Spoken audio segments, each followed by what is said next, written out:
You're listening to the Whole Hog Sports Podcast. And now, here's your host, Matt Jones. Any concern over a letdown for Arkansas last night?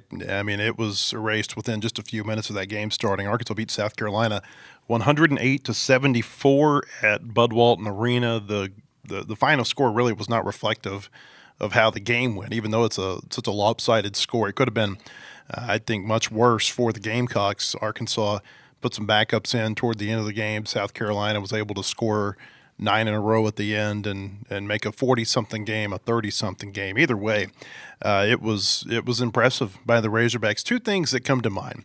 Number one, I think you had a really good team on the court, and I think you had a pretty bad team on the court. Yep. And I think both of them played to their capability, if you know what I mean. Like South Carolina played to how bad it could be, and Arkansas played to how good it can be. Arkansas made 17 of the first 20 shots in the second half. They made 12 in a row at one point in the second half. Now, it helped that South Carolina at times in the second half, they were playing like an NBA All-Star game defense.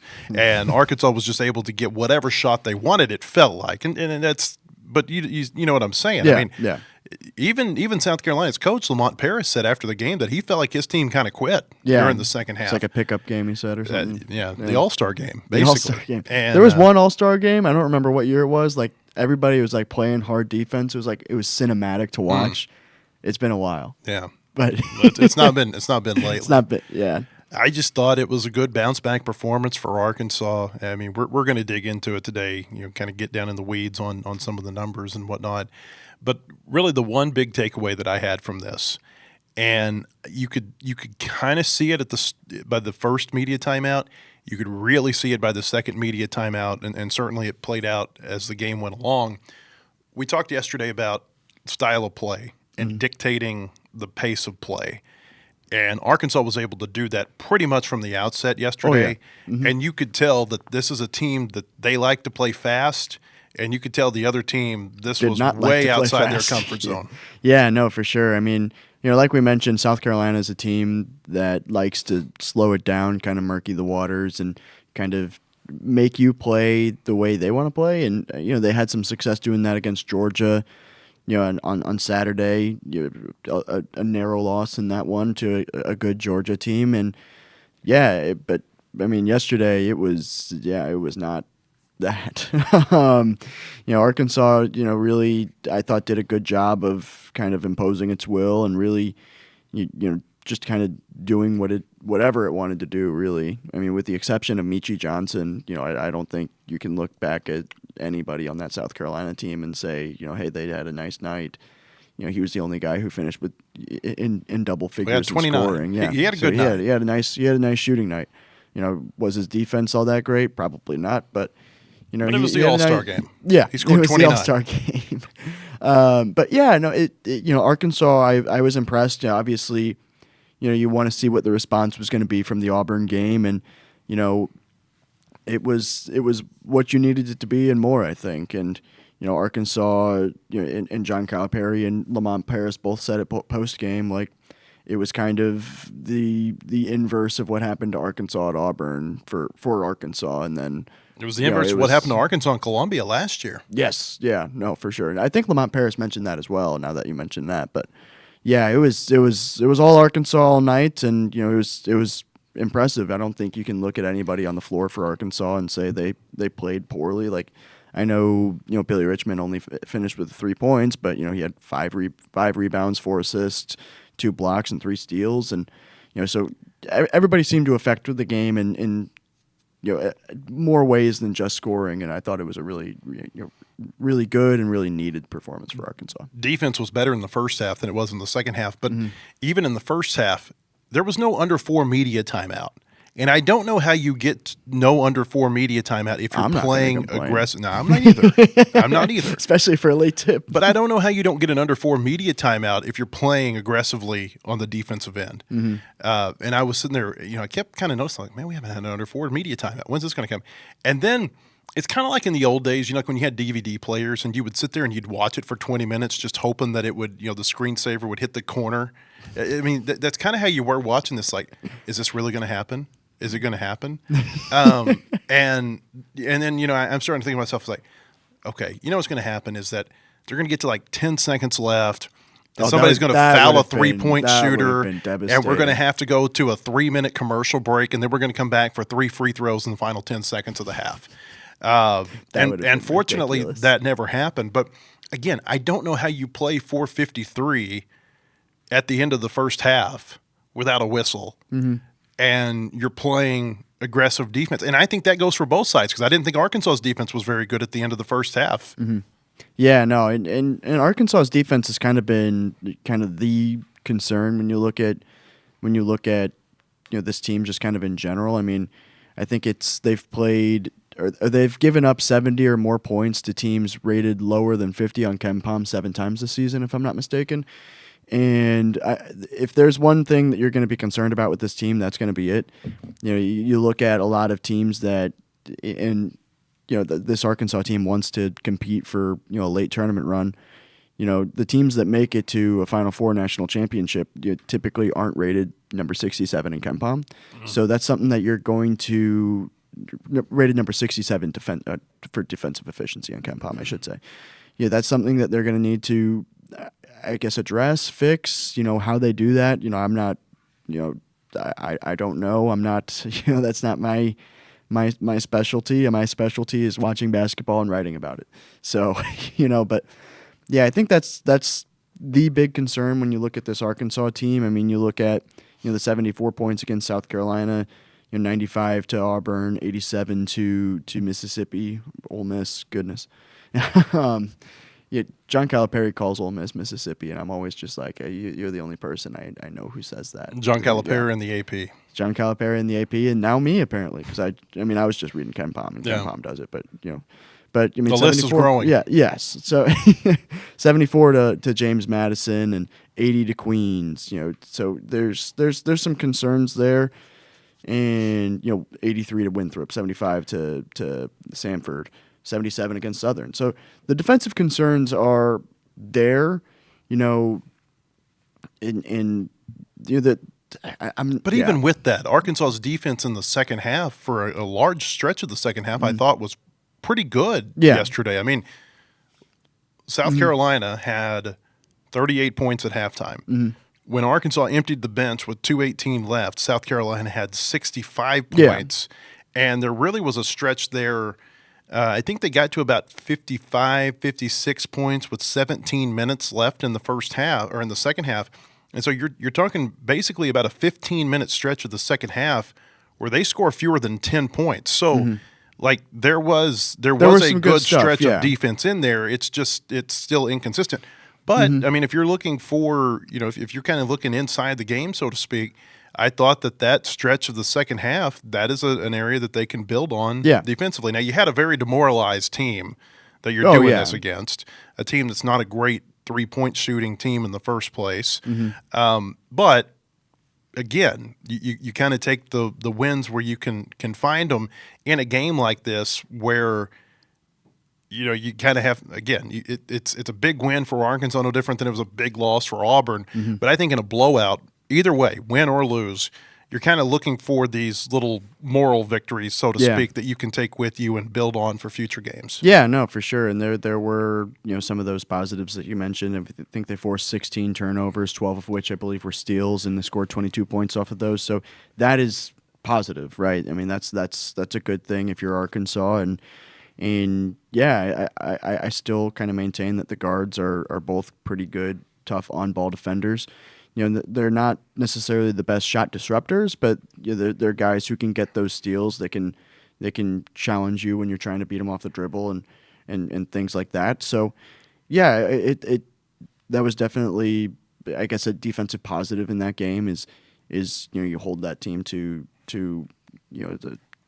those limited looks, and you force some turnovers and things of that nature. Calipari's really been getting after them in practice defensively. I heard him talk about, even before the Tennessee game, that when they came back from break, their entire first practice back was an hour and a half of nothing but defense. So it's certainly something that they've been working on. But I say this all the time. It's one thing to know that something's not going well and you're winning. It's another thing for it to not be going well and then you lose a game. It's like the light switch comes on. Oh, we've got and I and I think that he might even tell you, based on the comments that he made last night, that goes for coaches too. He basically, without saying it verbatim this way, it was like, I knew I had to be harder on them in practice. And, listening to his coach's show on Monday, and then I was listening to Matt Zimmerman last night on the pregame show, and he had been at some of the practices and we're watching them. It was, you make a mistake, he was lining them up on the baseline, and they were running. And, and he was giving them that dad speak. This hurts me more than it hurts you. Yeah. Well, I don't know about that. But, but basically telling them, like, hey, I love you, but we can be a lot better than what we're doing. And it seemed like they really answered that challenge last night. Whatever challenge that he had given them in practice this week. And, again, it sounded like it had been a pretty rough week. Like Chip Souza wrote in a column on our website today, he said, if you practice like you play, those must have been some hellacious practices the last couple of days at Bud Walton. I think both. I believe Darius Acuff had the same, or the pregame, I guess, availability on Zoom, and he had mentioned that they were going hard at practice. Nick Pringle, I believe, also mentioned it last night. So, they're putting the work in, I guess. But and you're starting to see those results. You said, like we mentioned, that there's obviously that game last night, and then they're tied for first place in the SEC right now, alongside it's a 5-way tie. Obviously, holster that. I want to get into the SEC early, talk here in a minute. But you're seeing results, and scoring aside, obviously, you don't want to give up 74 points to South Carolina, but part of that was the 9-0 run at the end when the bench was kind of cleared and you played the reserves a little bit, but you can see the results and stuff like that, and you need to go on and build upon it. And there's obviously it's a tough game at Georgia on Saturday, but you can see, I guess, especially during that stretch of the second half, like you mentioned, you can see the growth. These stats are just, they're almost kind of unbelievable. I don't know that I've ever seen stats like this in an SEC game. You think about Video Arkansas game numbers. Second half, or for the game, Arkansas shoots 59%. Second half, they shoot 70%. 3-point, 38. Shoot 70% on 2K. What's funny is last night, I think they had the exact same 3-point stat line as they had against Auburn. But think about how much differently you feel about 8 for 21 against Auburn versus 8 for 21 against South Carolina, 14 for 17 at the line. But in the second half, they shot 70% from the floor, 50% from three, and 88% from the free throw line. It was an amazing exhibition. 27 assists, 4 turnovers. Well, that's what 66 to 36 in the paint. Exactly. It was Darius Acuff, 13 assists and no turnovers. It's the most assists a Razorback has ever had in an SEC game. You can go down the list. Nick Pringle played his rear end off playing against South Carolina. He said he tried to talk down. He tried to talk down the meaning of the game to him, but I think you watch him the first couple of possessions, like, okay, that's a different Nick Pringle than we've seen a lot of games. He goes for 15 points, 7 rebounds. It seemed like they were running stuff for him too. I believe it was like 3 of the first 4 possessions they ran pick and roll options for him, if I'm not mistaken. Certainly the first 2, because he got the dunk on the opening possession and the free throws on the next. So this was just that game where, and I don't know if you'd say everybody from Arkansas really had it going. Billy Richmond only scored 3 points, but it was, for the most part, it was the game where it was like the perfect game. Especially offensively, where you kind of wonder, or maybe you have wondered, like, what would it be like if all of these guys were hot on the same night? Well, 18 points for Acuff, 13 for Brazil, 12 for DJ Wagner, 15 for Pringle, 21 for Malik Thomas, 18 for Malik Ewan. Carter Knox was playing, I think, still somewhat still a little limited. Sore, I think. Yeah, 8 points for him. See it, yeah. It was kind of total side note. It was kind of cool to see him play against his brother, though, and then the photos afterward with him and his family and all that. Well, and then Carter. Cool. So when you go down and do interviews afterward, I still sit up in the arena and work from the seat up there. Afterward, Carter Knox was out on the floor for several minutes, putting up shots. And what I assume is his dad was down there wearing one of those half jerseys, half and half, where like half of it's the white Arkansas jersey with Carter's number, their number 11, South Carolina with Kobe's Kobe, number 4, So yeah, it was. You could tell it was a big game for them. Yeah, no, and that is cool. I remember the first time Carter checked in, he immediately went to go and guard Kobe and like put his hand on his like chest, and Kobe just like smacks it off of him. So kind of like I don't know. It's kind of whenever I do anything athletic with my brothers, it's kind of similar. I once lower rim, obviously, but playing vacation basketball against my brother. I put him on a poster, and it's crazy. Was it like a 5-foot rim? I'm 5'9", man. Come on, You didn't say how old you were. Like an 8-foot rim or something Okay. like that. Like I wish I could dunk on a real rim. I feel like it would feel powerful.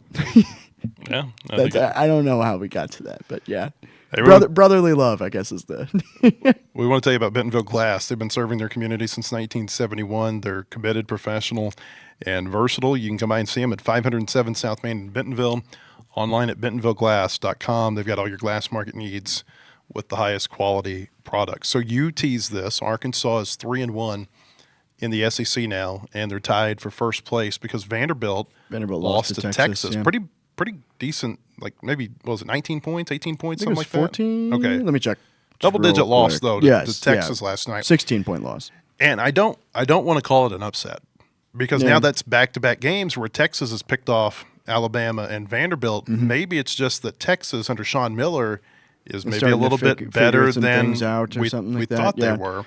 Maybe, yeah, maybe. But Arkansas, it's very early in the season. We're not even to the the 1/3 way point of the SEC season. But I do think that you look around the SEC and you look at Arkansas and you look at the schedule and you just kind of look at the potential and you say what There's we've an been saying for the opportunity last for 'em, week or yeah. so, that it looks like there's a pathway there for them to be in contention for the SEC championship at the end. I think everybody is going to – Ethan said this last night.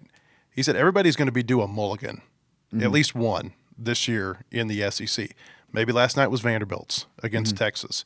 Maybe Auburn was Arkansas's. Maybe there's something else coming down the line, where they lay an egg. But there's no clear-cut favorite, I think, in this league. And you I said this last week, don't overlook these teams that didn't get off to a good start. Kentucky, I don't think they're going to challenge for the SEC. But they hit that Christian Leitner shot last night to beat LSU. You got Florida. All of a sudden, they've starting put to it play together. Yeah, the up backcourt's to their starting potential. To play, especially Boogie Flandy's looking. We a saw lot better, Auburn. yeah. I mean, it's like it's. I think it's going to be a fun race. To March. Yeah, no, for sure. I mean, it looks like there's a lot of the teams are pretty evenly matched, and obviously the SEC is not what it was a year ago, but it doesn't mean it's not fun basketball. But yeah, I mean, it's a 5-way tie atop the league right now: Florida, Vanderbilt, Arkansas, Texas A&M, and Missouri. And I mean, you look at 3 of those 5 teams. I don't think you would think we're going to be at any point tied for first place. Being if you're looking at it from a preseason point of view, with Vanderbilt, Texas A&M, and Missouri, I certainly never projected any of those teams to be at the top. So, and obviously it's still early, but I mean, Florida really looks like it's turned some things around. I mean, you look at Tennessee and Alabama are both sitting at 2-2. What are they putting things together? Obviously, Tennessee just beat Texas A&M, so maybe that's something. Yeah, so barely. It's looking like it's going to be a fun race, and you don't really. Georgia is 2-2, coming off a buzzer beater loss to Ole Miss, which is now also 2-2, and it's kind of funny because now Arkansas is playing against a team that I guess lost at the buzzer in two of 3 games because Auburn. Nothing could be worse than Virginia Auburn Tech. Kind of. Did you see what I sent you this morning about Virginia Tech? Oh yeah. I mean, they got beat at the buzzer by the half court shot at SMU last night, but it's like the pyro went off. They've lost 3 games. Boopy Miller. They've lost 3 games in ACC play, and all of them have been basically on buzzer beaters or shots within the last 3 to 4 seconds of a game. Yeah. No, that Virginia Tech team, and those are losses that could keep Virginia Tech out of the tournament. And if Neocolis Avdalos is not in the tournament, I'll be pretty sad. Before this turns into ACC Central, let's bring you back because I use that to just Georgia. Yeah. And Lost, they're not far from 4-0. Yeah, exactly. So it's Well, they did get beat pretty bad by Florida, but Okay, so the point stands. Yeah. I mean, kind of similar play to what happened with Kentucky last night. Ole Miss beats them at the buzzer, so and Auburn, I guess, technically kind of lost at the buzzer in a different way going into the Arkansas game. So it's 2 of 3 games Arkansas is going up against a team that kind of lost in the final moments. I think so if you look interesting. if you look in the SEC last night, and this is looking at it from an Arkansas viewpoint, Auburn's loss to Missouri probably was the most frustrating thing that you saw, because you would think that, okay, Auburn's turned the corner. Mm-hmm. They beat the snot out of you by 22 on their home court. And then they go up to Columbia, and it's not really a close game. Double figures, yeah. And yeah, it's John Calipari was kind of funny about that last night. And he asked, he said Auburn's good. Did they win tonight? And everybody's just like, nope, lost to Missouri. And he just started just like mouthing things. Mm-hmm. So it was funny. But yeah, it has the potential to be an okay loss at the end of the year. But as it sits right now, it's not a good loss. It's not a good loss, yeah. Especially, I mean, if it was a close game, then it's probably fine. But the 22-point margin of it is probably not. At least as things stand right now, Auburn is 1-3 in SEC play. Losses to Missouri and Texas A&M, and trying to remember Georgia. So 2 of those teams are tied for first place. Another one is 1 game ahead of Auburn. So and obviously the couple of those games were right there. Obviously, the A&M weird ending happened and lost in overtime to Georgia. And then I don't want to say they got played off, and I didn't get to see a lot of the Auburn-Missouri game, but, Missouri led for, I believe, most of the game and kind of controlled it, but it wasn't like they were ran off the floor. But that's a Missouri team that, it got healthy for SEC play and, knocked off Florida right away, and then knocked off Kentucky on the road, and then lost at Ole Miss, and now Ole Miss has won 2 in a row. And yeah, Missouri's a weird team because the non-conference went poorly, and then now maybe Missouri is good. So the whole conference is kind of in a weird place, weird entertaining place, with the exception of LSU, which is 0-4 and sad, I guess.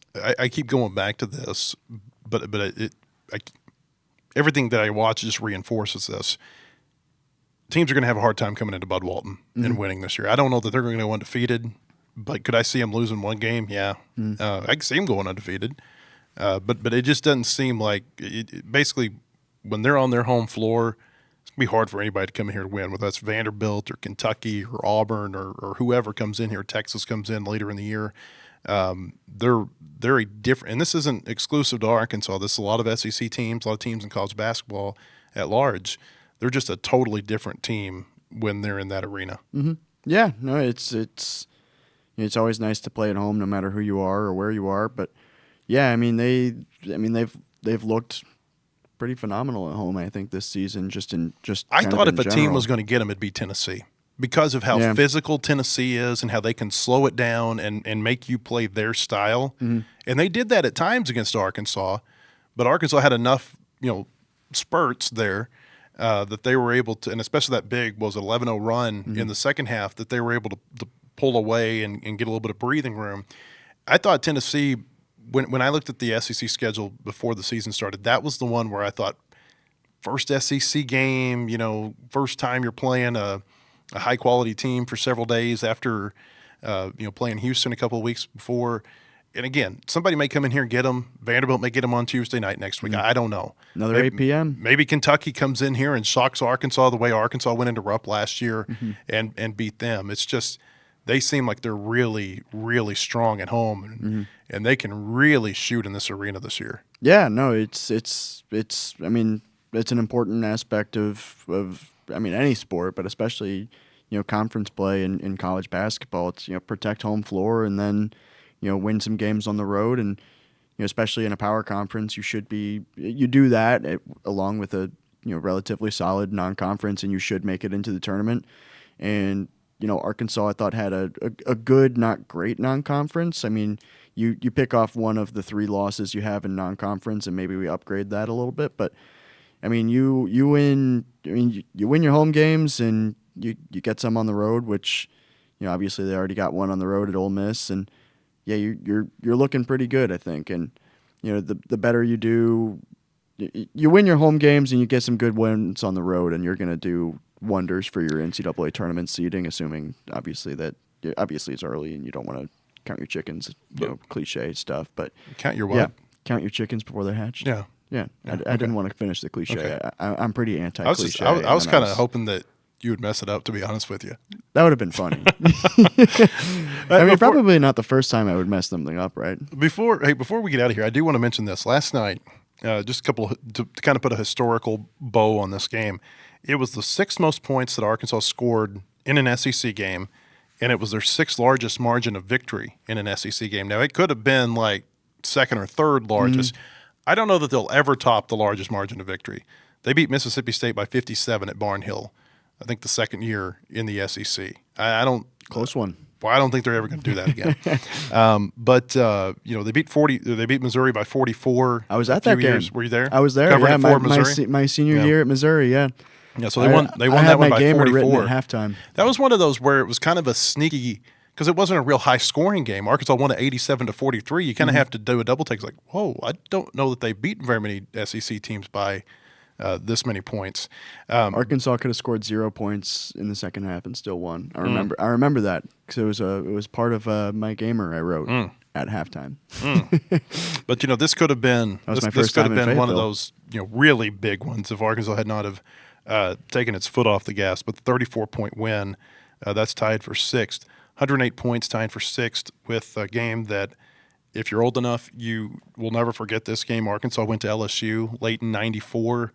Al Dillard hit a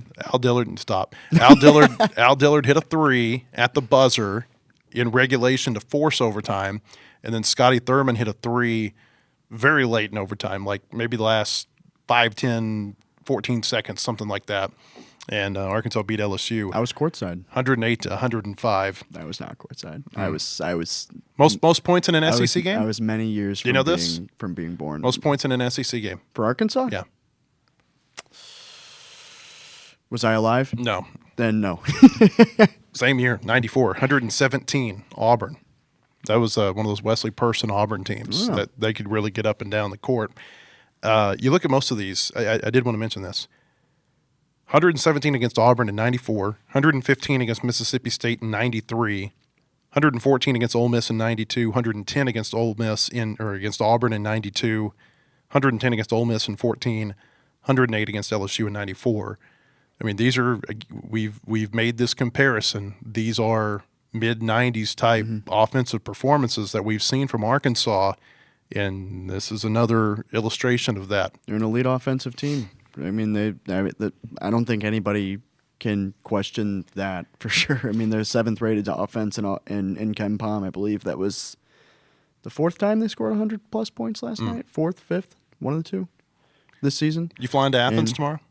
I'm flying to Atlanta tomorrow. Okay. And I'm staying with my aunt in Decatur, I believe it's pronounced. And then I don't know if she knows that I'm going to need her to drive me to Athens. Or I don't know if you know I'm coming, but here I am. Oh, no. She knows I'm coming. We need your car as well. Yeah.